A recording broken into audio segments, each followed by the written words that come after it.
Boa noite. Boa noite. O presidente da Rússia faz o que os Estados Unidos avisaram que ele faria. E o que ele negava que fosse fazer. Vladimir Putin ordena a invasão militar da Ucrânia. E diz que quem tentar interferir vai sofrer consequências nunca vistas. Em questão de minutos, o mundo testemunha explosões na madrugada e milhares de pessoas tentando a fuga para se proteger.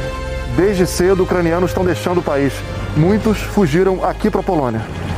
Mais de 12 horas depois do início dos ataques, brasileiros desesperados pedem ajuda do governo para sair da região do conflito.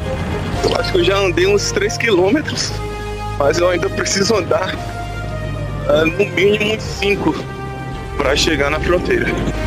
O Itamaraty declara que não há como fazer uma operação de resgate. A ONU e a OTAN se posicionam em defesa dos ucranianos. Estados Unidos, Reino Unido e União Europeia anunciam sanções contra a Rússia. O presidente americano Joe Biden reitera que Putin planejava o ataque há meses. E acusa o presidente russo de querer restabelecer a antiga União Soviética. O governo da Ucrânia anuncia dezenas de mortes em menos de 20 horas sob ataque. Na Rússia, forças de segurança prendem manifestantes contrários à invasão. Uma semana depois do encontro polêmico do presidente Jair Bolsonaro com Vladimir Putin, o Brasil segue o exemplo da China de não condenar a investida bélica da Rússia.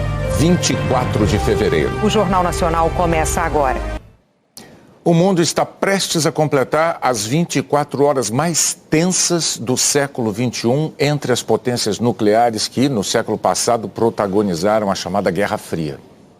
A rigor, desde o fim da União Soviética, há mais de 30 anos, russos e americanos não impunham uns aos outros um clima bélico dessa magnitude. Na madrugada da quinta-feira, em Moscou, ao anunciar um ataque militar contra a Ucrânia, Vladimir Putin confirmou os alertas emitidos pelos Estados Unidos durante meses e desmentiu os desmentidos do próprio Putin. Há pouco mais de meia hora, o presidente ucraniano Volodymyr Zelensky informou que 137 cidadãos ucranianos, entre eles militares e civis, morreram no primeiro dia de uma invasão maciça à Ucrânia. E antes do Jornal Nacional mostrar tudo o que aconteceu nas últimas 24 horas, nós vamos relembrar o papel de cada um dos atores principais desse teatro de guerra. Quem é quem na crise que monopolizou as atenções do planeta? Ex-agente da KGB, o serviço secreto da União Soviética, Vladimir Putin, de 69 anos, se tornou presidente da Rússia em 2000. Apesar de denúncias de fraude pela oposição, foi reeleito 2 vezes para o cargo. Em 2014, anexou a região da Crimeia e agora reconheceu a independência das regiões separatistas de Donetsk e Luhansk, no leste da Ucrânia. Ano passado, ele chegou a mudar a Constituição para permanecer no poder até 2036. Até se eleger em abril de 2019, com 73% dos votos, o presidente ucraniano Volodymyr Zelensky era ator e comediante. Na campanha, dizia que a prioridade era acabar com a guerra no leste do país. No campo da diplomacia, a crise tem personagens importantes. No cargo desde 2004, o ministro das Relações Exteriores russo, Sergei Lavrov, é conhecido por seu temperamento duro e ganhou de diplomatas americanos o apelido de Senhor Não. Do lado ucraniano está Dmytro Kuleba. A crise se estende para o outro lado da Europa quando envolve o desejo da Ucrânia de ingressar na OTAN, que tem sede em Bruxelas, na Bélgica. Jens Stoltenberg, ex-primeiro-ministro da Noruega, é o secretário-geral da Aliança Militar criada pelos Estados Unidos em 1949 e que hoje tem 30 integrantes. A Ucrânia não integra a OTAN, mas é um país parceiro e pode vir a ingressar na aliança no futuro. A Rússia exige garantias de que a Ucrânia não será aceita na OTAN. A alemã Ursula von der Leyen preside a Comissão Europeia, o órgão que defende os interesses dos 27 países da União Europeia. 2 deles têm tomado a frente nas relações com a Rússia. A Alemanha, do primeiro-ministro Olaf Scholz, grande consumidora do gás russo. A França, do presidente Emmanuel Macron, que tem longo histórico de relações com a Rússia. Outro envolvido é o Reino Unido, do primeiro-ministro Boris Johnson, recém-saído da União Europeia. Nos Estados Unidos, há 2 figuras centrais na crise: o secretário de Estado Antony Blinken e o presidente Joe Biden. Durante a campanha para a Casa Branca, Joe Biden chegou a classificar Putin como um assassino e acusou o presidente russo de tentar interferir na eleição para favorecer Donald Trump.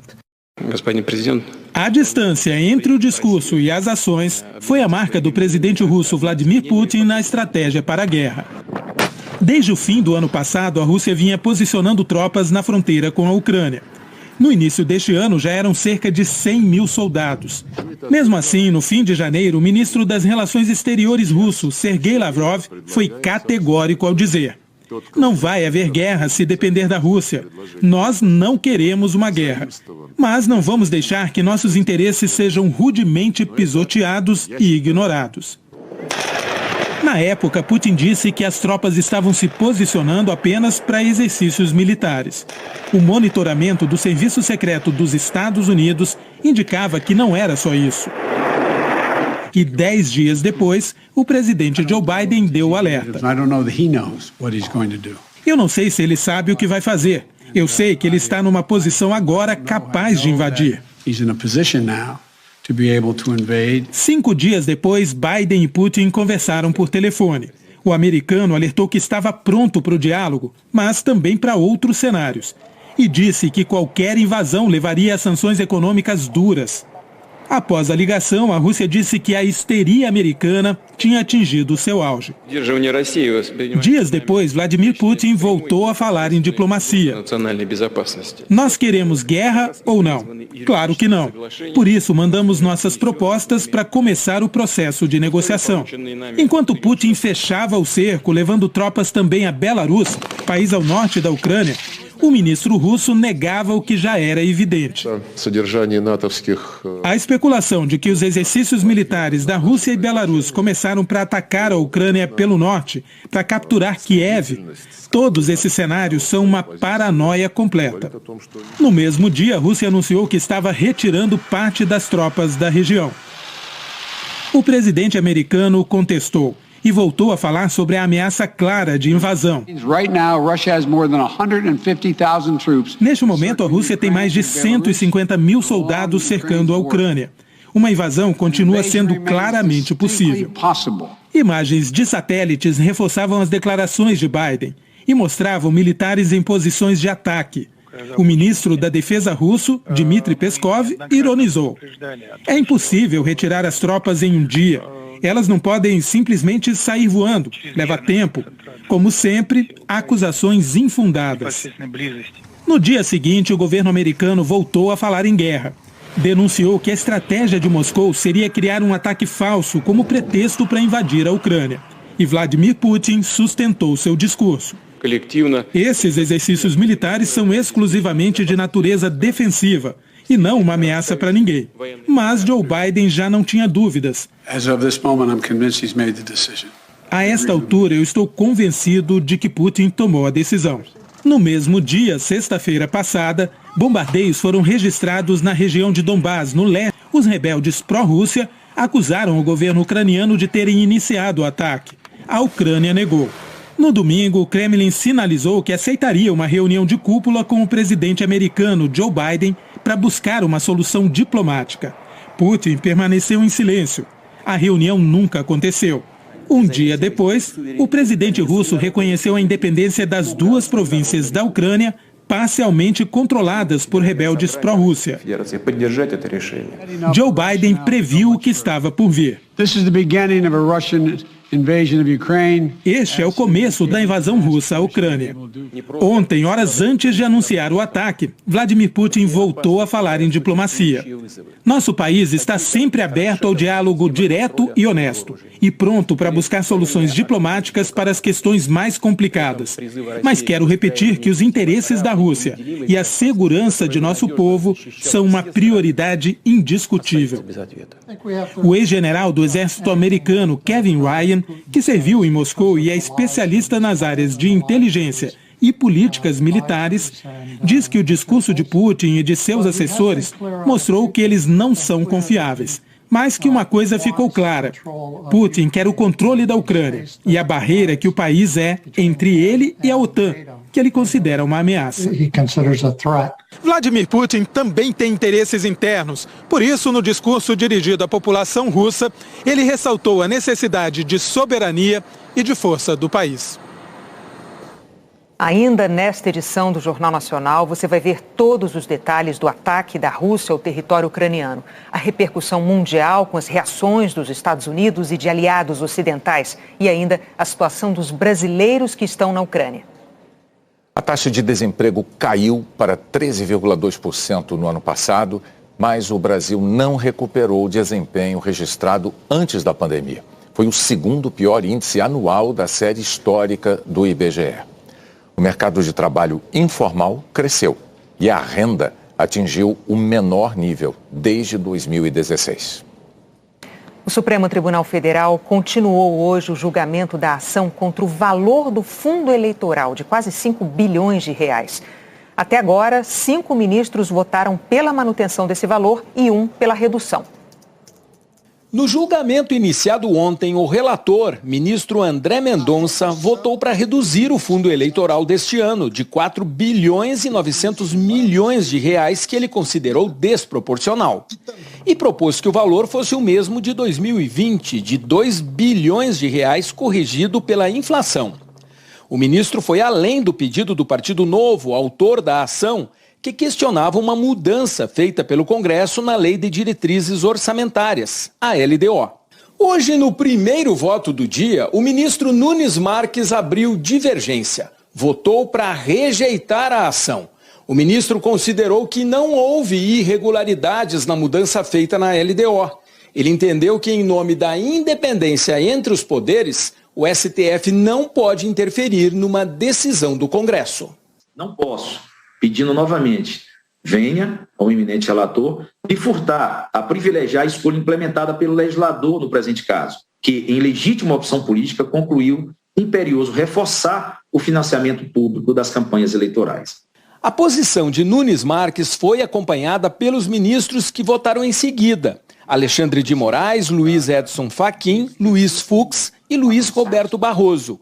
Na prática, entenderam que deve ser mantido o fundo eleitoral de 4 bilhões e 900 milhões de reais neste ano. Com o placar de 5-1, o julgamento segue sem decisão. Os demais 5 ministros ainda vão votar na próxima quinta-feira. A Câmara dos Deputados concluiu hoje a votação do projeto que legaliza os jogos de azar no Brasil. A votação foi concluída hoje com a rejeição de todos os destaques. O texto básico do projeto foi aprovado ontem, já perto da meia-noite, e por uma votação apertada. Foram 246 votos a favor e 202 contrários, numa vitória do presidente da Câmara, Arthur Lira, do Progressistas, que trabalha pela legalização dos jogos de azar, inclusive contra a vontade de parte do Centrão e da bancada evangélica. Republicanos e o PSC ficaram contra o projeto no plenário. Partidos de oposição, como o PT e o PSOL, também orientaram o voto contrário ao projeto. A liderança do governo na Câmara liberou os deputados para votar como quisessem. O PL, partido do presidente Jair Bolsonaro, adotou a mesma postura. O projeto libera em todo o país cassinos, o jogo do bicho, apostas em corridas de cavalo, que hoje só podem ser feitas em locais autorizados, jogos online, que hoje são feitos em sites hospedados no exterior, bingo e videobingo. De acordo com o projeto, o governo federal é quem vai regular e supervisionar o mercado de jogos. As empresas interessadas em conseguir licenças para operar cassinos, bingos e jogos do bicho terão que participar de licitações. O relator do projeto, o deputado Felipe Carreiras, do PSB, disse que a proposta vai formalizar atividades que já existem e passar a cobrar imposto sobre elas. Atualmente, jogos e apostas, em sua maioria, operam no Brasil de maneira informal, não pagando nenhum tipo de tributo. Estamos propondo nível de tributação que se crie incentivos à formalização e à competitividade das operadoras brasileiras. A oposição criticou a legalização dos jogos. O jogo, da forma como está sendo proposto, numa amplitude ampla, geral e restrita, como eu falei, vai facilitar brutalmente o crime organizado e a lavagem de dinheiro. O que está sendo proposto aqui é transformar o Brasil num grande centro de jogos de azar, na hora errada, de forma injusta. O projeto aprovado na Câmara pode mudar leis que estão em vigor no país há quase 80 anos.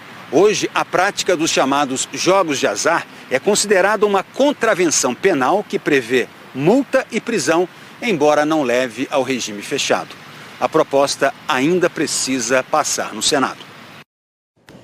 A Procuradoria-Geral da República abriu uma apuração preliminar para analisar a conduta do senador Flávio Bolsonaro, do PL, que mobilizou a Receita Federal para tentar encontrar provas contra a investigação das rachadinhas.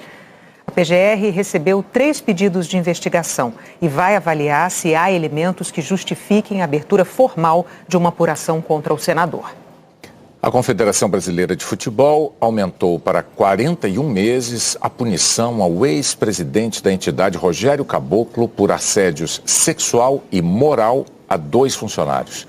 Como as penas ultrapassam o tempo de mandato de Caboclo, a CBF vai eleger um novo presidente com um mandato tampão até abril do ano que vem.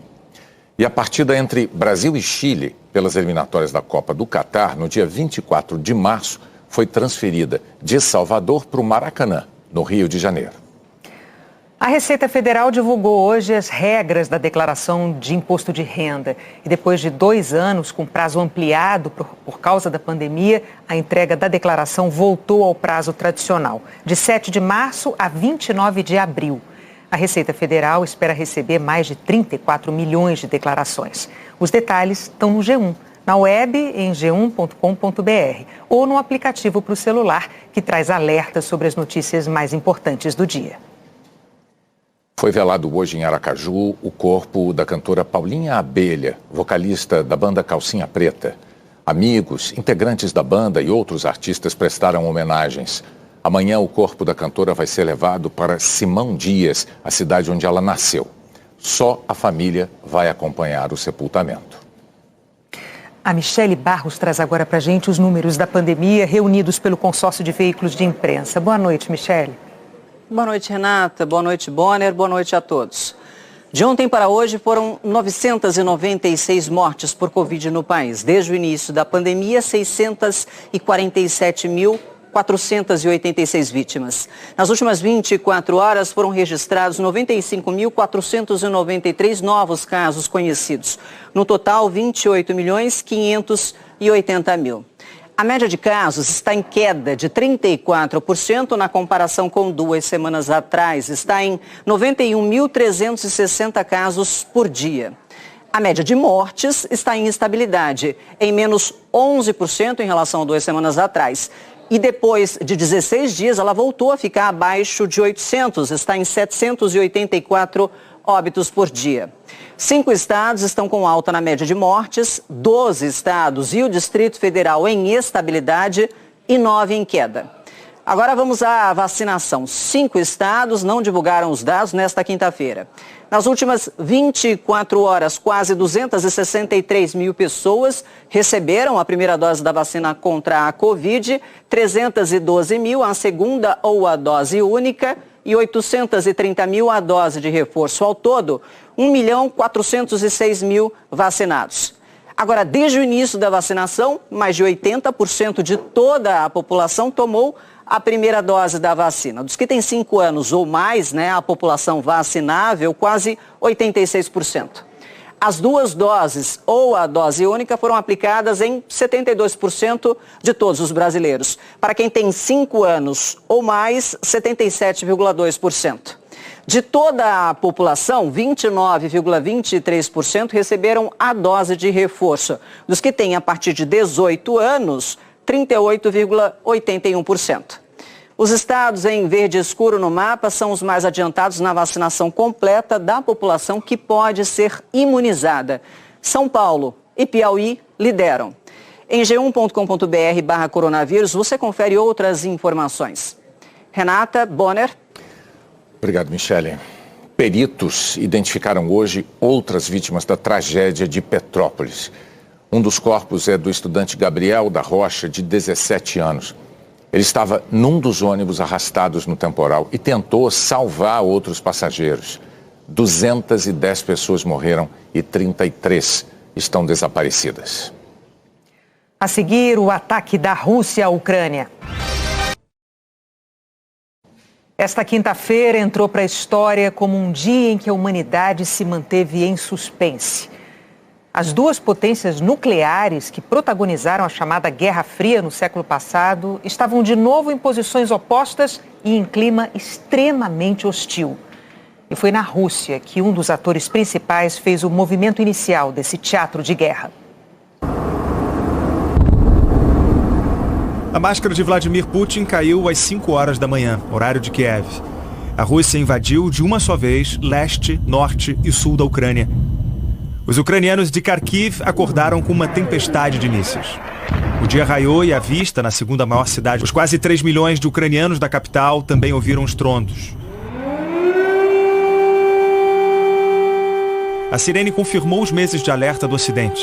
O país está sob um ataque de larga escala. Multidões procuraram abrigo nos porões ou no metrô. Esse rapaz disse que não dormiu até as 4 da manhã e acordou em seguida com a notícia da guerra. Houve pressa e depois paralisia. A menina não sabe quanto tempo essa loucura vai durar. A invasão tinha começado com o anúncio de uma operação militar especial. O presidente russo avisou que qualquer intervenção de potências externas teria uma resposta instantânea e com consequências jamais vistas. O homem no comando do maior arsenal nuclear do mundo disse que não quer ocupar a Ucrânia, mas proteger cidadãos russos vítimas de bullying e de genocídio. Vladimir Putin avisou que a intervenção russa era um ato de autodefesa. Ele falou em desmilitarizar e desnazificar a Ucrânia. Analistas ocidentais consideram a acusação de Putin infundada. O presidente ucraniano é judeu e teve ele mesmo parentes mortos durante o Holocausto. Hoje, Volodymyr Zelensky declarou que a Rússia atacou traiçoeiramente, como fizeram os nazistas na Segunda Guerra. O presidente é rival da extrema-direita ucraniana e reprimiu batalhões extremistas, um problema que aparece na própria Rússia e pelo Ocidente também. A Ucrânia foi invadida por todos os lados, pela região do Donbass, que engloba Donetsk e Luhansk, que são as áreas que os separatistas pró-Rússia disputam há 8 anos. Teve também as explosões em Kharkiv, e há relatos de comboios militares entrando na Ucrânia por Belarus, atacando Cherniv. E pelo norte do país, em Sami. As tropas ainda saíram da Crimeia, território que a Rússia anexou em 2014, e atacaram Kherson. Outras informações indicam que houve ataques em Dnipro, na região central do país, e na capital Kiev. Militares russos ainda invadiram pelo Mar Negro, desembarcando nas cidades portuárias de Mariupol e Odessa. Pelo menos até agora, as forças russas estão longe dos territórios de aliados da OTAN. O presidente ucraniano falou para ninguém entrar em pânico. Volodymyr Zelensky avisou que são fortes e que estão prontos para qualquer coisa. Ele pediu para a população doar sangue e muita gente apareceu. Muitos pegaram os carros e foram embora com tudo que tinham de mais valor. Essa mulher acha que a Rússia não para por aqui. Não tem essa história de 2 países irmãos. Foi uma facada pelas costas. Esse ucraniano disse que ia deixar os filhos num lugar seguro e voltar para vencer. O engarrafamento aconteceu também em postos de combustível. Houve ainda filas em caixas eletrônicos. O país tenta resistir. Mais de 20% dos civis ucranianos tinham prometido defender a sua terra. O governo da Ucrânia anunciou a derrubada de pelo menos 1 helicóptero e 5 aviões russos. As forças armadas ainda tinham afirmado que 40 ucranianos morreram e que mataram 50 separatistas, chamados por eles de ocupantes russos. O Kremlin pintou outro cenário. Os militares russos narraram a fuga em massa de soldados ucranianos e outros baixando as suas armas. As forças da Rússia anunciaram a aniquilação de defesas aéreas da Ucrânia. Os jatos russos oficialmente mirariam infraestruturas militares. Mas, segundo o exército ucraniano, os mísseis também acertaram alvos civis. A Rússia negou, avisando que as suas forças aéreas têm armas de alta precisão. O governo ucraniano anunciou que Chernobyl foi capturada pelas forças russas. Agora é impossível garantir que a usina nuclear esteja segura depois do ataque. A fumaça marca o céu de zonas portuárias também. O Ocidente faz homenagens à Ucrânia, só que o governo ucraniano quer ver mais do que as cores da sua bandeira. O chefe da diplomacia da Ucrânia implorou por sanções internacionais devastadoras contra o governo russo. Dmytro Kuleba pediu, por exemplo, que o Ocidente expulse a Rússia do sistema internacional de transferência bancária. A Ucrânia vive quase 8 anos de tensão. As crianças aprenderam até a reconhecer bombas. A população que elegeu democraticamente o seu governo se depara com um país invasor. O maior conflito em décadas começou. No momento em que a Rússia iniciava os ataques à Ucrânia, O Conselho de Segurança das Nações Unidas estava reunido em Nova York.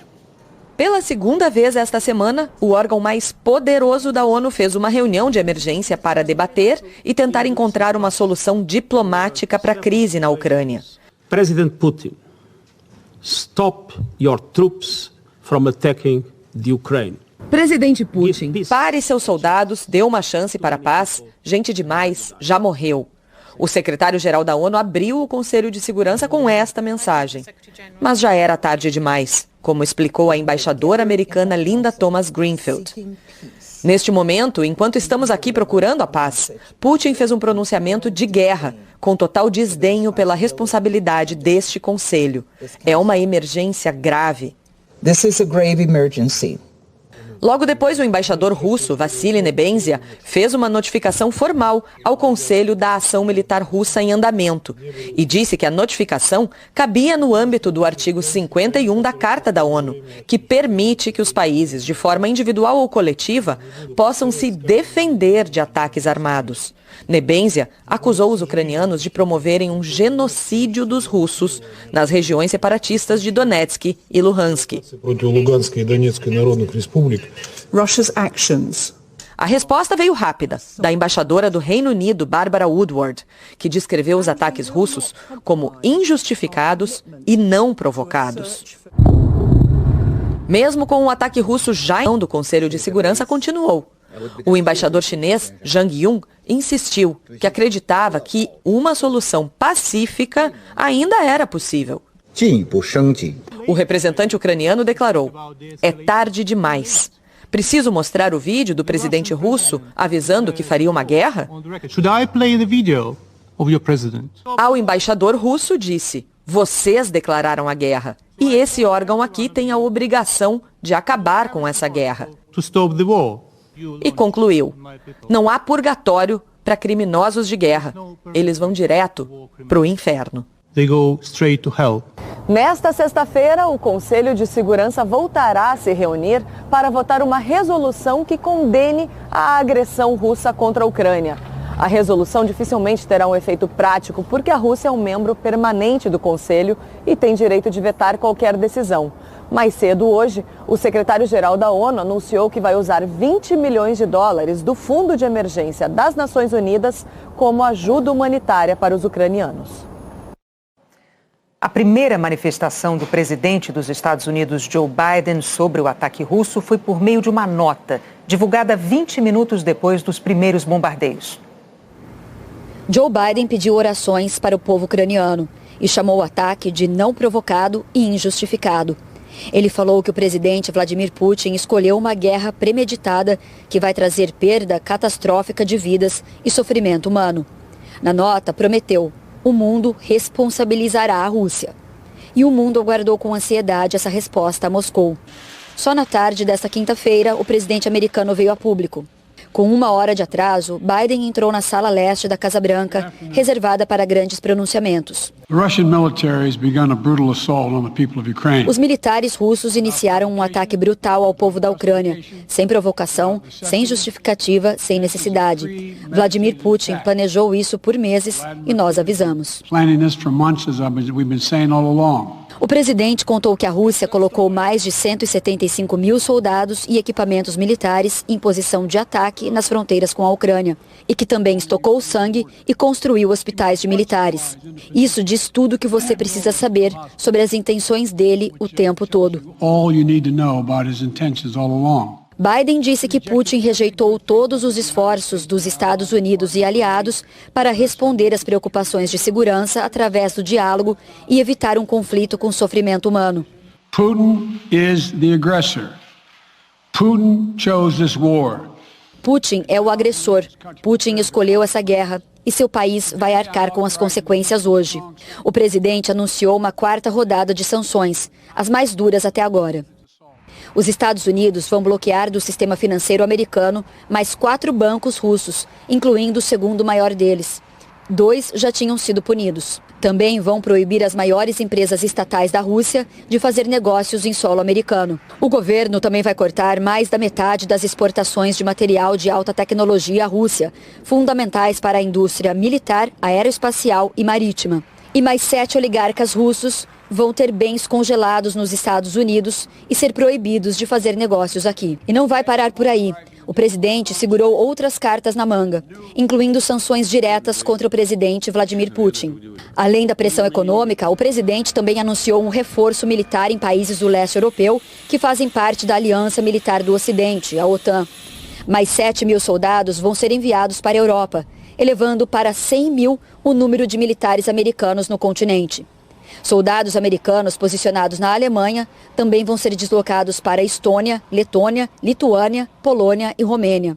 Our forces are not and will not be engaged in the conflict with Russia in Ukraine. Nossas tropas não vão se engajar em combate com a Rússia na Ucrânia, mas os Estados Unidos vão defender cada pedaço do território da OTAN com a força total do poder americano.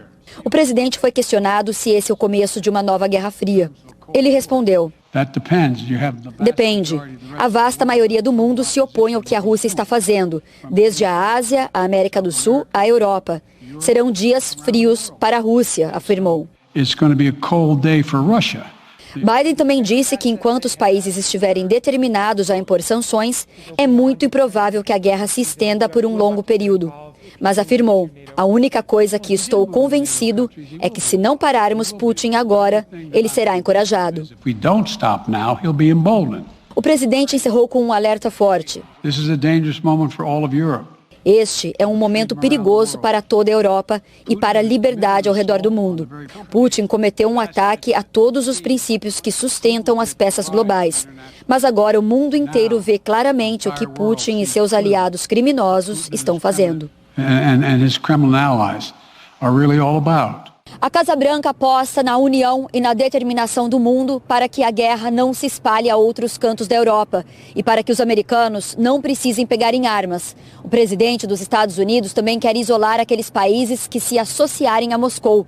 Já que não foi possível evitar uma invasão, Biden quer que a Rússia seja enfraquecida e que se torne um pária no cenário internacional. A Grã-Bretanha e a União Europeia também reagiram de forma contundente à invasão da Ucrânia. Quanto mais bombas Vladimir Putin lança no território ucraniano, mais recebe anúncios de sanções de países europeus. Na guerra premeditada, de nada adiantaram os esforços diplomáticos.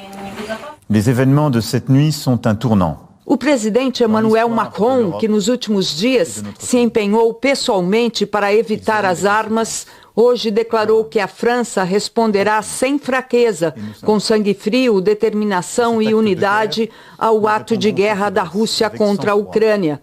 Determinação e unité.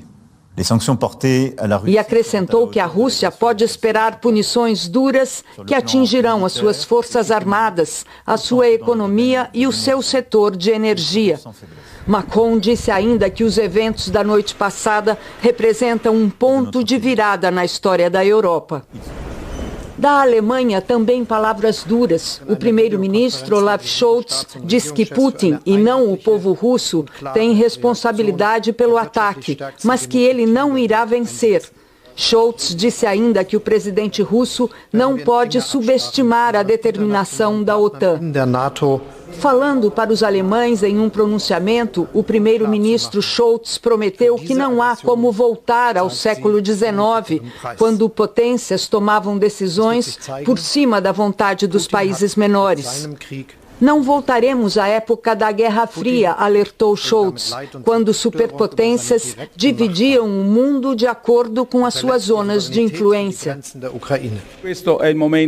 Na Itália, o primeiro-ministro Mario Draghi declarou que o Ocidente fará tudo o que for preciso para restaurar a plena soberania ucraniana sobre suas terras e para preservar a segurança da Europa e a integridade da ordem internacional, com base nas regras e valores que todos compartilhamos. Draghi ofereceu a solidariedade total e incondicional da Itália para com a Ucrânia e afirmou que a embaixada italiana permanecerá aberta em Kiev. O premier Viktor Orbán da Hungria, expoente da extrema-direita europeia e um dos líderes mais controversos do continente, não defendeu o presidente russo como vinha fazendo. hoje condenou a invasão da Ucrânia. O primeiro-ministro britânico Boris Johnson, depois poderão manter em suas contas londrinas e anunciou que vai congelar os bens dos principais bancos russos e que vai banir a empresa aérea Aeroflot de pousar nos aeroportos do país. O premier britânico afirmou que o Reino Unido e os aliados tentaram até o fim todos os caminhos da diplomacia, mas que ele chegou à conclusão de que Putin esteve sempre determinado a atacar a Ucrânia. Putin was always determined to attack his neighbor. O primeiro-ministro lembrou que os líderes do grupo dos 7 países mais desenvolvidos do mundo concordaram em trabalhar em conjunto para ampliar o preço econômico que Putin irá pagar pela agressão e que isso precisa incluir o fim da dependência europeia do petróleo e do gás russos. O gás russo, que abastece mais de 40% do consumo europeu, tem sido definido como uma verdadeira arma de terror. A União Europeia sabe que não pode mais se esconder atrás de sanções fracas. E na reunião do Conselho Europeu de hoje, medidas muito drásticas podem ser tomadas. Punições que, com o tempo, poderão provocar um efeito mais devastador do que um míssil. As sanções terão como alvo empresas e bancos russos, além dos setores de energia e de transporte. Mas os líderes europeus ainda não conseguiram superar as diferenças sobre quão profundas devem ser as medidas, deixando os detalhes do pacote para os próximos dias. Agora temos uma guerra na Europa em escala e de um tipo que pensávamos que pertencesse apenas à história, lamentou o secretário-geral da Organização do Tratado do Atlântico Norte.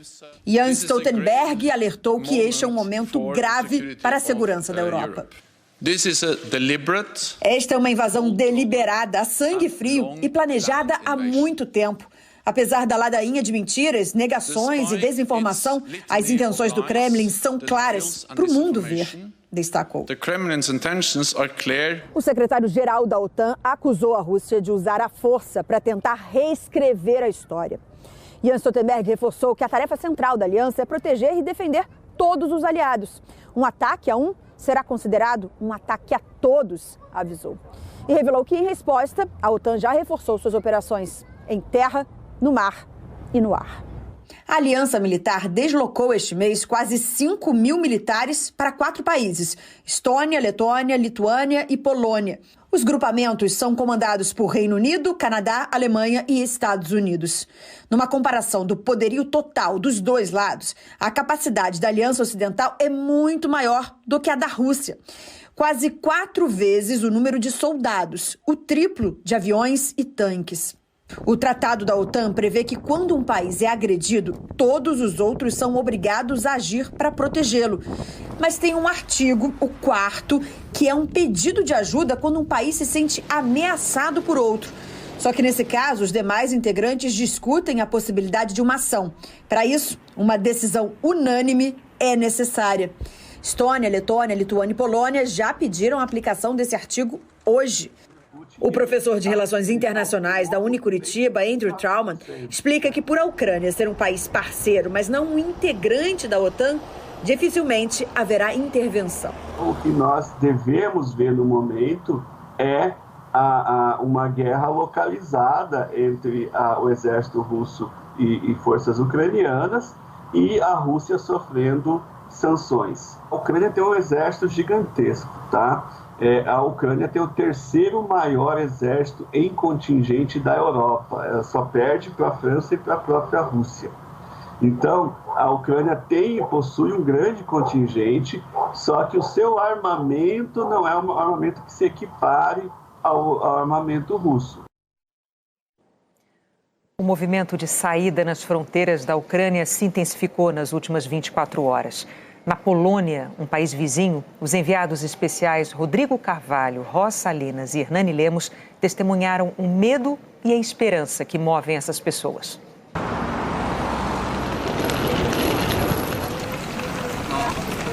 Para onde ir quando uma guerra explode? Onde recomeçar? Ontem à noite já tinha gente tentando ir embora da Ucrânia. De manhã, depois que a Rússia invadiu o país, o trânsito em direção à fronteira parou. Aos poucos, alguns foram conseguindo atravessar.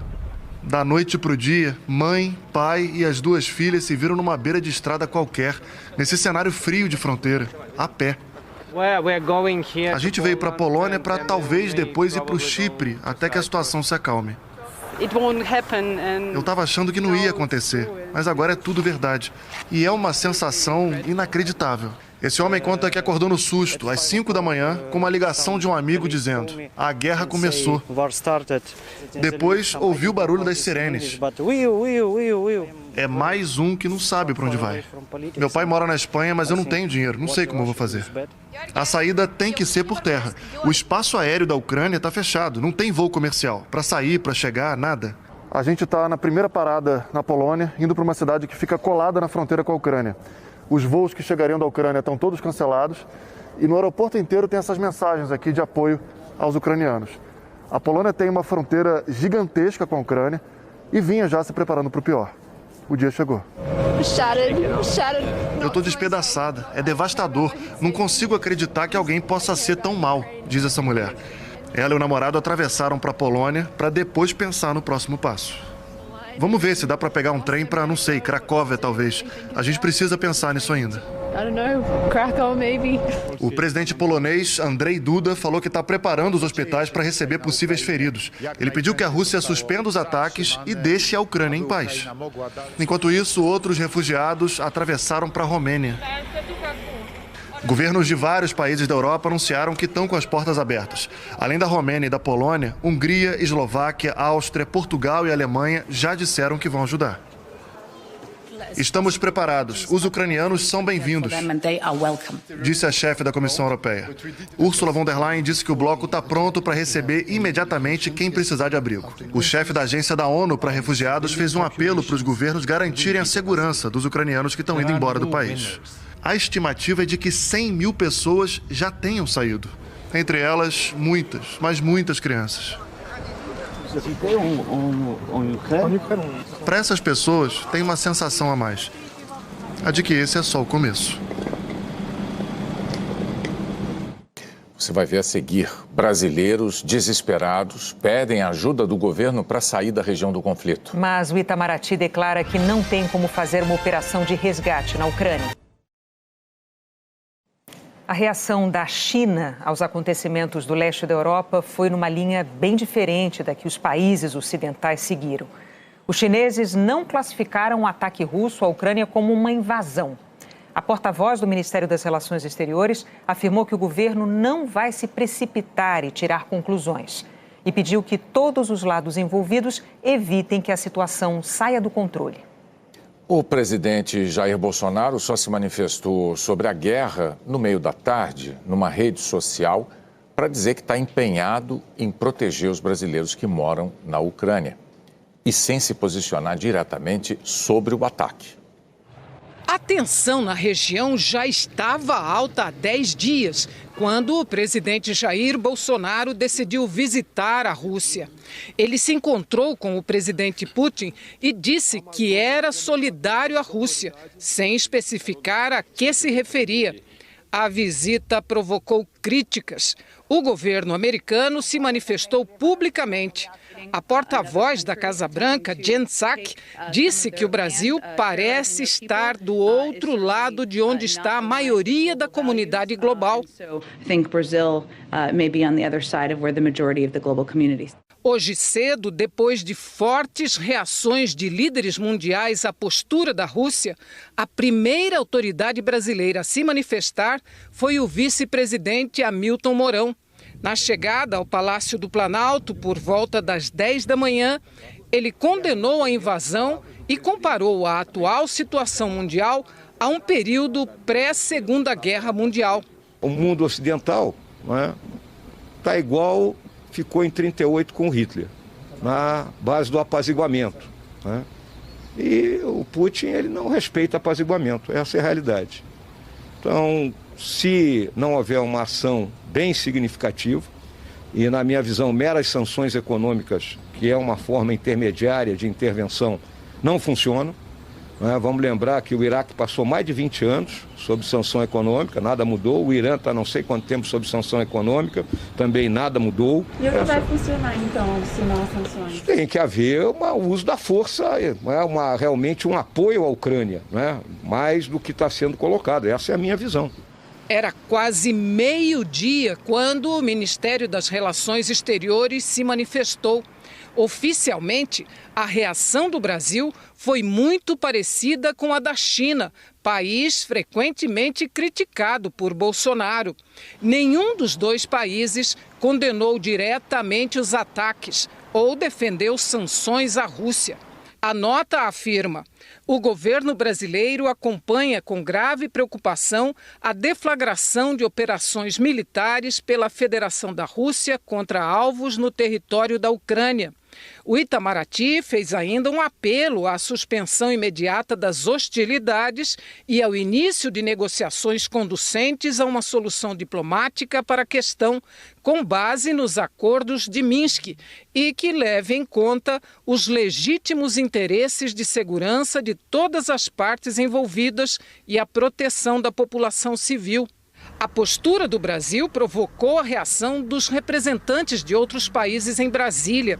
O encarregado de negócios da Embaixada da Ucrânia no Brasil, Anatoly Tkach, deixou claro o desconforto provocado pela visita de Jair Bolsonaro à Rússia e cobrou uma condenação oficial à agressão russa. Neste momento, nós precisamos os sinais fortes para convencer a Rússia a ceder às hostilidades. Nós expressamos uma esperança que o presidente possa equilibrar essa visita com uma visita para a Ucrânia. Essa visita para a Ucrânia poderia equilibrar a visita para o Moscou. Embaixadores de países da União Europeia estiveram na Embaixada da Ucrânia para prestar solidariedade.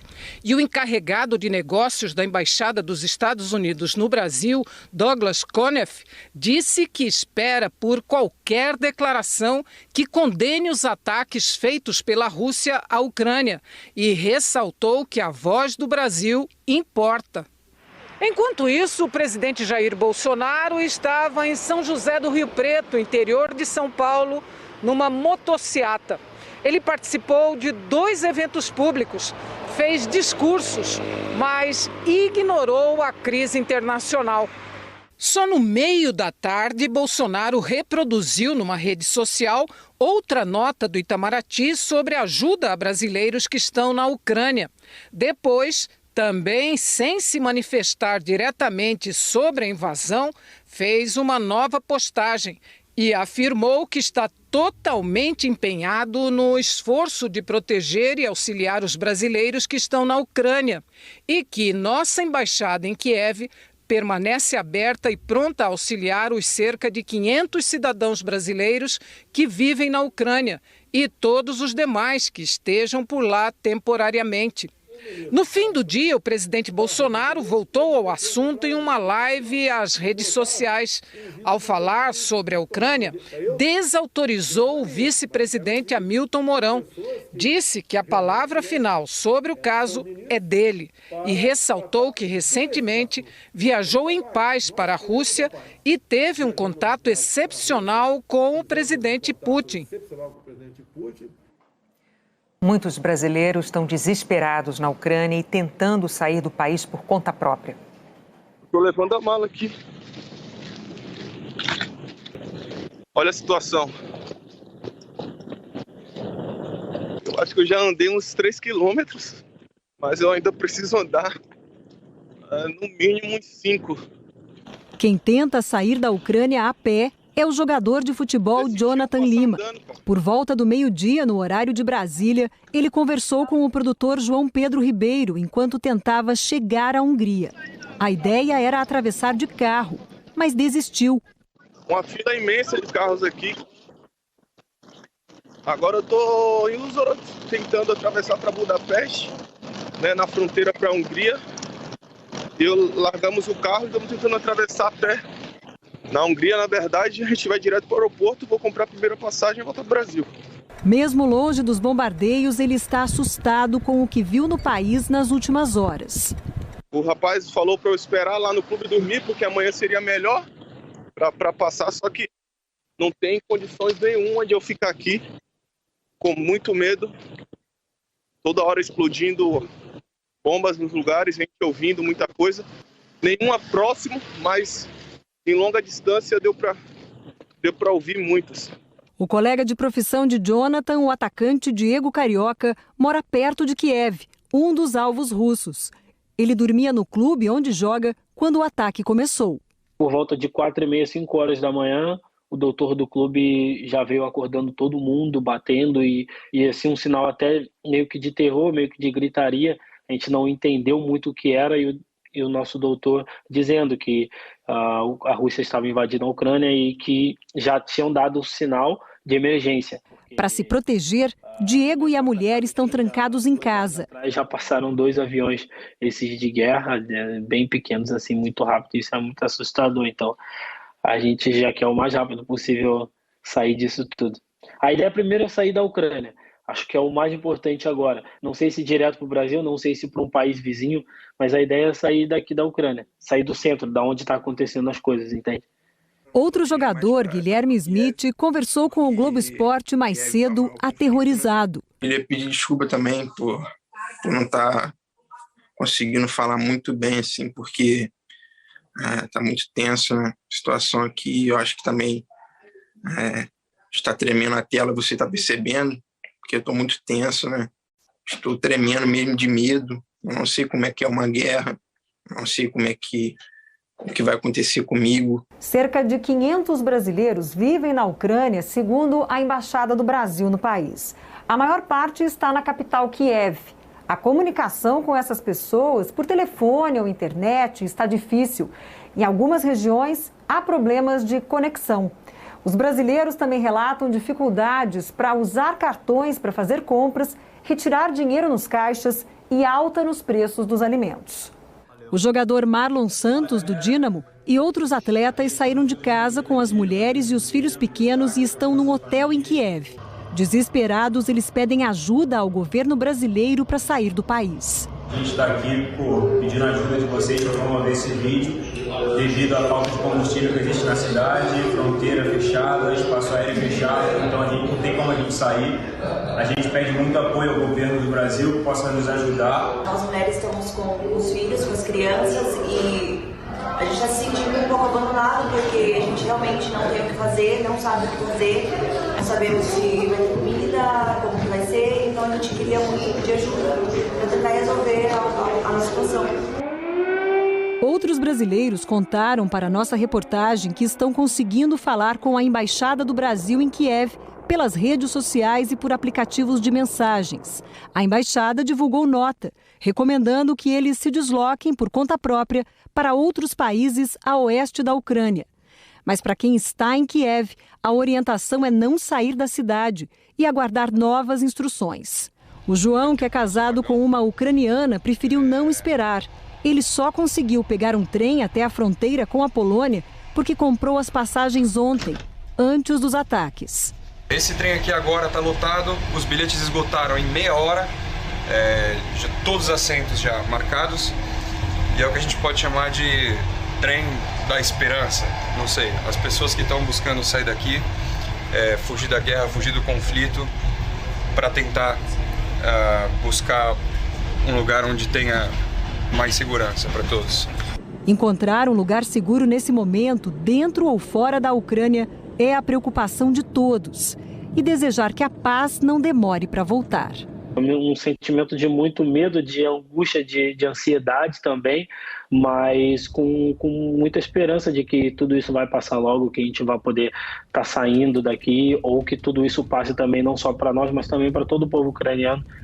Brasileiro, a gente não está acostumado a nada disso que se passa, parece uma cena de filme.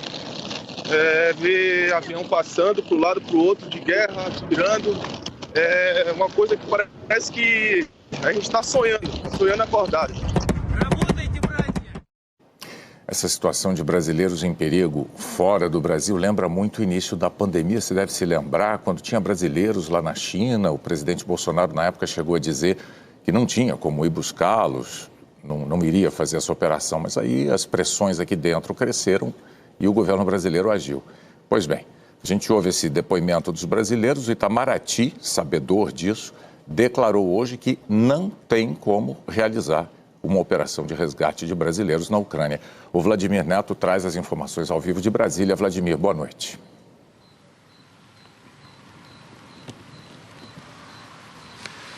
Boa noite, Bonner, Renata, boa noite a todos. O Ministério das Relações Exteriores informou que acompanha de perto a situação dos cerca de 500 brasileiros que estão hoje na Ucrânia. Mas como você adiantou, o governo disse que não cogita, neste momento, fazer uma missão de resgate. Só quando as condições de segurança permitirem, a embaixada pretende fazer uma operação por terra para retirar os brasileiros que quiserem sair do país. O Brasil também foi procurado por países vizinhos e pode ajudar cidadãos desses países nessa operação. Até agora, 180 brasileiros procuraram a embaixada na Ucrânia, mais de 90 de ontem para hoje. A primeira orientação para quem está em Kiev, a capital, é ficar em casa e manter um contato diário com a embaixada. Quem não está na capital e principalmente perto das áreas de conflito próximas à Rússia deve se deslocar para Kiev assim que as condições de segurança permitirem. E quem está perto da fronteira de países como Polônia e Moldávia deve tentar sair da Ucrânia por meios próprios. O Itamaraty também orienta os brasileiros a evitar locais próximos a instalações militares, infraestruturas de energia elétrica e de comunicações. Bonner, Renata. Obrigada, Vladimir, ao vivo, direto de Brasília. E países vizinhos do Brasil tiveram uma postura diferente da que foi assumida pelo governo Bolsonaro. Pedidos por paz e o repúdio pelo uso da força marcaram o tom do posicionamento da maioria dos governos sul-americanos. Colômbia rechaça categoricamente.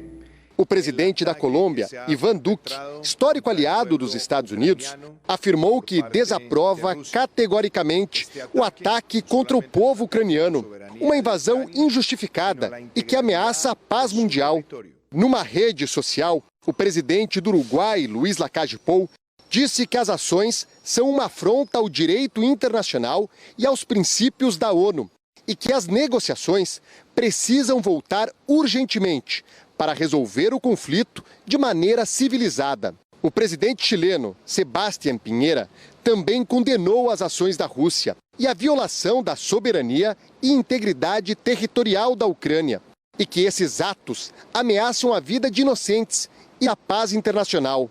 Desde a chegada de Alberto Fernandes à presidência, a Argentina se aproximou do governo de Vladimir Putin. No início de fevereiro, Fernandes esteve na Rússia e vale lembrar que a Argentina foi o terceiro país no mundo a aprovar o uso da vacina russa Sputnik. Apesar disso, o governo argentino também condenou veementemente os ataques à Ucrânia. Numa rede social, Alberto Fernandes lamentou a escalada bélica e completou, dizendo que sofremos muitas mortes causadas pela pandemia. E isso cria um imperativo moral para que as partes se comprometam com uma solução pacífica, agindo com a maior prudência e responsabilidade para garantir a paz mundial.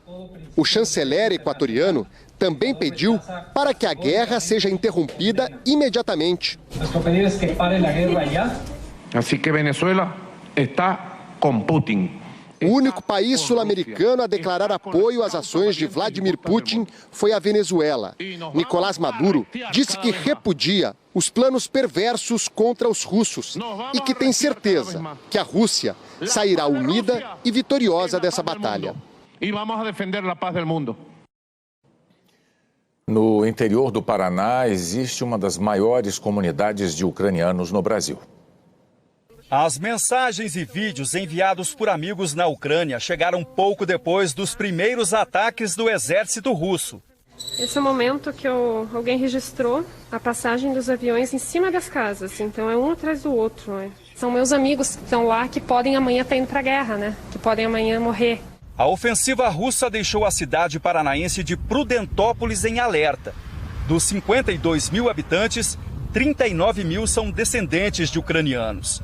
Os primeiros grupos chegaram à região há quase 130 anos, fugindo da pobreza. E muitas famílias ainda têm parentes por lá. O Odair conversou hoje à tarde com um primo, que mora na cidade de Borsten. Petró, de 37 anos, disse que os moradores já começaram a estocar comida. Estão preparados para deixar as casas a qualquer momento. Como ele falou no vídeo, ele não sabe o dia de amanhã, não sabe daqui 5 minutos o que vai acontecer, se vai cair uma bomba. A gente está vendo ele sofrer e a gente de longe não pode ajudar. A gente tenta ajudar com oração. Filha de brasileira e pai ucraniano, dona Miroslava, de 84 anos, tem a missão de manter viva a tradição ucraniana na cidade e lamenta a situação de guerra no país europeu. Que o pessoal tivesse paz. Isso é o mais importante.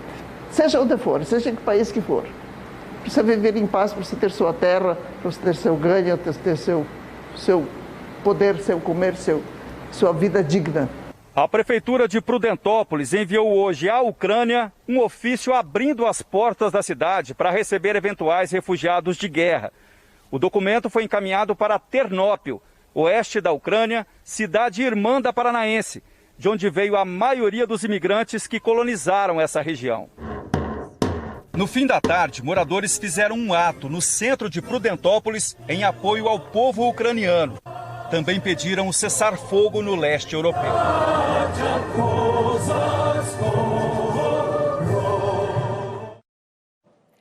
Na Rússia, milhares de cidadãos desafiaram o governo Putin e protestaram contra a invasão da Ucrânia.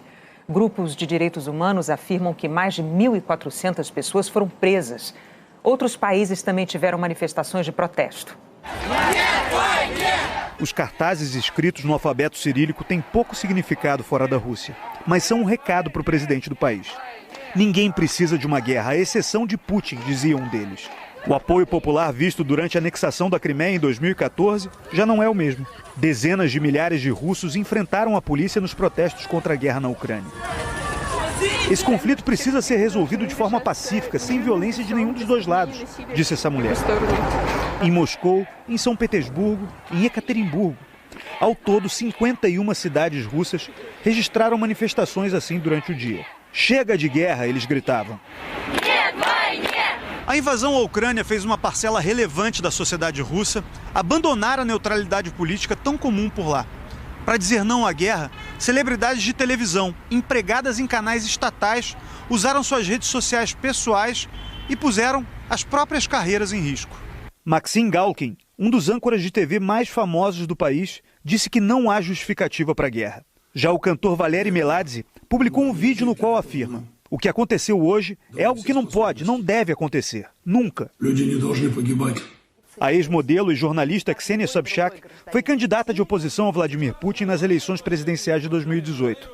Nas redes sociais, ela externou um sentimento comum a muitos russos. Nós vamos ter que lidar com as consequências do que aconteceu hoje por muito tempo, afirmou. O vencedor do Prêmio Nobel da Paz, Dmitry Muratov, é editor-chefe do jornal Novaya Gazeta. Num comunicado em vídeo, ele disse: e o que vem depois? Um ataque nuclear? O comandante em chefe, Vladimir Putin, está girando um detonador de míssil nuclear com os dedos, como se fosse a chave de um carro caro. Nas ruas de Istambul, na Turquia, os manifestantes gritavam: Rússia assassina, Putin assassino. Em Berlim, capital da Alemanha, os protestos se concentraram em frente ao portão de Brandemburgo. Em Roma, os italianos pediam paz e para Vladimir Putin tirar as mãos da Ucrânia. Em Madrid, na Espanha, a maior concentração foi em frente à embaixada russa. Entre anônimos, um vencedor do Oscar, o ator Javier Bardem. Estou aqui porque a Rússia violou a soberania da Ucrânia e as leis internacionais. E também estou preocupado com uma nova onda de refugiados como consequência dessa invasão, disse o ator. Como consequência desta invasão, Em Paris, na França, também houve protesto diante da embaixada russa. E na Place de la République, o azul, o branco e o vermelho da bandeira francesa cederam espaço ao azul e ao amarelo da bandeira da Ucrânia. União em nome de um medo compartilhado por esses e outros povos. Essa francesa de origem ucraniana disse que as pessoas deveriam ficar atentas. Quem será o próximo? A Bulgária? A Romênia? A Polônia? Os países do Báltico? Ninguém sabe dizer. A invasão da Ucrânia pela Rússia derrubou hoje os principais mercados acionários pelo mundo. A Bolsa de Valores de Moscou encerrou em baixa de pouco mais de 33%. Outros mercados importantes na Europa também registraram quedas. O principal índice da Bolsa dos Estados Unidos se recuperou um pouco, fechou em alta. A Bolsa brasileira caiu 0,37%. Em Londres, o barril de petróleo do tipo Brent ultrapassou os $100 durante o pregão pela primeira vez desde 2014. Mas a cotação perdeu um pouco de força no fim do dia. No mercado de câmbio brasileiro, o dólar comercial subiu para R$ 5,10. Daqui a pouco nós voltamos com as últimas informações sobre a guerra na Ucrânia. A Força Aérea de Taiwan informou hoje que aviões chineses voltaram a sobrevoar a região no mesmo dia em que a Rússia invadiu a Ucrânia. O Ministério da Defesa afirmou que 8 caças e um avião de reconhecimento chineses participaram do sobrevoo numa área perto das Ilhas Pratas, no Mar do Sul da China. Taiwan reclamou dessas missões da Força Aérea Chinesa, que tem se repetido nos últimos 2 anos. Hoje, no fim da manhã, o jornalista brasileiro Gabriel Chaim procurou o Jornal Nacional para oferecer um testemunho. Ele contou que estava em Kiev, a capital da Ucrânia, e que tinha um relato para fazer sobre os primeiros momentos do ataque militar dos russos. É o que você vai ver agora. Eu cheguei mais ou menos em Kiev uns 6 dias atrás. A cidade estava funcionando normalmente, em plena atividade, restaurante, shopping center. Nesses últimos dias, a maioria das pessoas elas acreditavam que essa operação ela ficaria restrita à área de Donbás, que jamais chegaria até Kiev. Eu estava, na verdade, dormindo em Kiev. Eu acordei mais ou menos umas 4 horas da manhã com barulho de explosões. Quando eu peguei meu telefone, eu abri o Twitter, eu comecei a ver o que estava acontecendo. E dali em diante, tudo foi um caos. Uma explosão bem forte, que parecia ser um ataque aéreo. Hoje pela manhã, eu fui filmar um míssil russo que atingiu o centro de Kiev. Entretanto, esse míssil não explodiu. Eu fui acompanhar quando eles estavam retirando esse míssil do chão e colocando num caminhão. Hoje teve um aeroporto militar que fica mais ou menos a uns 40 quilômetros de Kiev, que foi atingido pela manhã. Até algumas imagens rodaram pelas redes sociais com os helicópteros russos chegando perto desse aeroporto. Eu pude presenciar os mísseis no céu ainda e atingindo. Demorou tipo uns 3 segundos para a ficha cair, somente quando aconteceu a explosão que a ficha caiu. E eu estava no carro e a gente só cruzou rapidamente. Olha o tamanho da fila para poder abastecer os carros aqui nos arredores de Kiev. É uma fila muito gigante, todo mundo se preparando para uma possível fuga para cidades vizinhas ou mesmo para a fronteira. O contrafluxo é muito grande, assim. A maioria está indo na outra direção, fugindo de Kiev. Eu estou agora no centro de Kiev, em uma das ruas que deveria ser uma das mais movimentadas da capital ucraniana, mas vocês podem perceber que quase tudo vazio.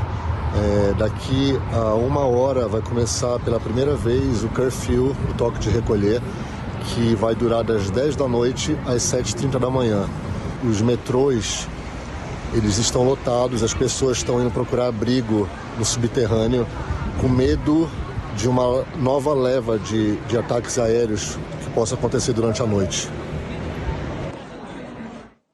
Agora a gente vai ao vivo até Washington, as informações com a Raquel Krahenbuhl. Boa noite, Raquel. Oi, Renata, boa noite a você, Bonner, boa noite a todos. Olha, aqui do lado da Casa Branca, há pouco, muitas pessoas protestavam. A gente conseguia ver daqui de dentro as pessoas segurando bandeiras da Ucrânia na mão e gritando, pedindo o fim da guerra. Há pouco também a porta-voz da Casa Branca disse que os Estados Unidos estão se preparando para receber refugiados ucranianos. E lá na Ucrânia, em pronunciamento à nação, o presidente Volodymyr Zelensky disse que o país foi deixado sozinho para lutar contra a Rússia. E ele prometeu que vai ficar ali no país, que não vai deixar a Ucrânia. E também, pelo menos, uma informação de lá também, pelo menos 10 pessoas morreram em um ataque russo a um hospital em Donetsk, região controlada por separatistas. O ministro das Relações Exteriores ucraniano classificou esse ataque como mais do que diabólico. Mais cedo também o secretário de Estado americano Antony Blinken falou que está convencido de que Vladimir Putin vai tentar derrubar o governo ucraniano. A Casa Branca afirmou que sabe onde está Zelensky e que está em contato com ele. Falou ainda que acredita que Putin tem ambições maiores, que vão além da Ucrânia. Antes, o presidente Joe Biden descartou uma conversa com o presidente russo, dizendo que já há um grande conflito ali na Ucrânia. Mas o presidente francês, Emmanuel Macron, que vinha protagonizando as tentativas de evitar uma guerra na Europa, foi o primeiro líder ocidental a conversar com Vladimir Putin depois da invasão. Na conversa, Macron exigiu a suspensão imediata das operações militares da Rússia. Renata, Bonner. Raquel Krahenbu, ao vivo de Washington e dos Estados Unidos. A gente vai para a Polônia. O Rodrigo Carvalho, nosso correspondente na Europa, acabou de chegar a Resóvia. É uma cidade polonesa próxima da fronteira com a Ucrânia, que tem sido porta de entrada de muitos refugiados. A gente tem um contato com ele ou perdemos nesse momento? Perdemos, nesse exato momento. A gente vai tentar restabelecer o contato com o Rodrigo. Eu estou de olho, daqui a pouquinho então a gente volta. Temos o contato dele? Ainda não conseguimos. Vai ficar para o Jornal da Globo. Ele acabou de chegar, como você disse, né? É isso. Então, o Jornal Nacional fica por aqui, claro. A gente continua acompanhando. Você vai ter outras notícias, incluindo a do Rodrigo Carvalho, direto da Polônia, pertinho da fronteira com a Ucrânia, sobre a guerra na Ucrânia ao longo da nossa programação. O Jornal da Globo é depois de Lady Night. Boa noite para você. Boa noite e até amanhã. Fala galera, beleza? Aqui quem fala é o Diego, aqui do canal Diego Esportes, e tô chegando para te avisar que hoje tem Campinense e São Paulo pela primeira fase da Copa do Brasil, e no vídeo de hoje você vai saber tudo sobre esse jogo, as principais e últimas informações da equipe do Campinense e também as últimas notícias da equipe do São Paulo. O Campinense, jogando em casa, precisa da vitória para conseguir passar de fase na Copa do Brasil. Já o São Paulo, jogando por um empate, também pensa na vitória para avançar de fase. Então, se você é torcedor do Campinense ou torcedor do São Paulo, já faça o convite. Se inscreva agora aqui no nosso canal, já deixa o seu like no vídeo, ativa também o sininho de notificação para você receber nossos próximos vídeos e comenta embaixo o seu palpite. Porque no estádio Amigão, em Campina Grande, a partir das 9h30 da noite no horário de Brasília, o Campinense, atual campeão paraibano, terá pela frente o São Paulo, atual campeão paulista, na luta por uma vaga na segunda fase da competição nacional. Por força do regulamento, o tricolor do Morumbi, por ser melhor ranqueado, joga por empate para seguir vivo na luta do título inédito. O Campinense vai para sua 13ª participação na Copa do Brasil. A melhor campanha feita pela Raposa Paraibana foi em 2013, quando avançou à segunda fase da competição, após eliminar nos pênaltis o Sampaio Correia, em pleno Castelão, em São Luís. Na sequência daquela disputa, a equipe, a época campeão do Nordeste, comandada pelo técnico Oliveira Canindé, foi eliminado pelo Flamengo e grande campeão naquela edição. Do outro lado, essa será a 22ª vez em 34 edições da Copa do Brasil que o São Paulo buscará o título inédito. É o único que falta para completar a sua vasta galeria de troféus. Em seu favor pesa o retrospecto de jamais ter sido eliminado na primeira fase do torneio, do qual chegou à grande final em 2000, perdendo a taça nos minutos finais para o Cruzeiro no Mineirão. Desde então, o tricolor paulista jamais conseguiu chegar em outra decisão, alcançando a semifinal em outras 4 vezes, em 2002, 2012, 2015 e 2020. Já pelo lado do Campinense, em relação ao time que enfrentou o Souza no último final de semana pela Copa do Nordeste, o Campinense deverá contar com reforço do lateral direito André Macena, do volante Patrick e também do zagueiro Vinícius Santana, que receberam alta do departamento médico rubro-negro. Quem também retorna à equipe após 2 jogos afastado é o técnico Raniel Ribeiro, que testou positivo para a Covid antes da partida contra o Altos do Piauí na última quinta e ficou em isolamento. Por outro lado, a comissão técnica raposeira terá pelo menos um desfalque certo, o atacante Eduardo, que se recupera de uma grave lesão no joelho que o tirou de campo de todos os jogos do time da temporada. Outras prováveis baixas são o zagueiro Christian e o lateral esquerdo Felipe Ramon, que se recuperam de lesões musculares e devem ser reavaliados pelo DM pouco antes da partida. Portanto, a provável escalação da equipe do Campinense deve ter o Mauro Iguato, o Vinícius Santana, Michel Bennett, Emerson e Filipinho, Juninho, Rafinha Silva e Johnny, Iago, Alan Leite e Olávio. Já pelo lado do São Paulo, o São Paulo viajou leve para Campina Grande, com 4 jogos de invencibilidade do Paulistão, embalado pela vitória por 3-0 no Clássico Santos. O time de Rogério Ceni tem o primeiro teste a nível nacional, enquanto busca a equipe ideal para a temporada de 2022. O treinador tem revezado a equipe, mas apresenta algumas definições no time que considera ideal, como por exemplo a presença de Jandrei no gol. Ceni ainda pode promover nesta quinta-feira a estreia de Luciano na temporada. O atacante foi relacionado pelo 2º jogo seguido. Então a provável escalação da equipe do São Paulo deve ter Jandrei, Arboleda, Diego Costa, Léo, Rafinha e Pablo Maia, Rodrigo Nestor, Gabriel Sara, Alisson. Aí uma dúvida entre o Nicão e o Rigoni. Na frente o Caleri. O jogo de hoje vai ser apitado pelo Ramon Abate Abel. Vai contar com os assistentes Alex dos Santos e também o Éder Alexandre. E o quarto árbitro é Thiago Ramos de Oliveira. Então é isso aí, rapaziada. Desejamos a todos um ótimo jogo. Que vença o melhor. Fiquem todos com Deus. E até a próxima.